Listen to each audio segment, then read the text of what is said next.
আসসালামু আলাইকুম। আজকে আমি তৈরি করে দেখাবো ডিমের রোস্ট। এর জন্য এখানে আমি কয়েকটা ডিম খুব ভালোভাবে একটু ভেজে নেব। এরপর এগুলোকে উঠিয়ে নেব। এরপর কড়াইতে আমি দিয়ে দেব গরম মশলা, দিয়ে দেব পেঁয়াজ বাটা, আদা রসুন বাটা, জিরে বাটা, একটু জয়ফল জয়ত্রী, বাদাম বাটা, টক দই, স্বাদ মতো লবণ, দিয়ে দেব টমেটো সস, মরিচের গুঁড়ো। এরপর দিয়ে দিলাম কয়েকটা কাঁচামরিচ। খুব ভালোভাবে মশলাটাকে কষিয়ে ডিমগুলোকে দিয়ে দেব। এরপর দিয়ে দিলাম লিকুইড দুধ। এরপরে দিয়ে দিলাম অল্প পরিমাণে সুগার।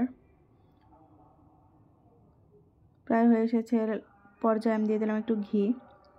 আজকের মতো তৈরি হয়ে গেল ডিমের রোস্ট। আশা করি ভিডিওটি সবার ভালো লাগবে।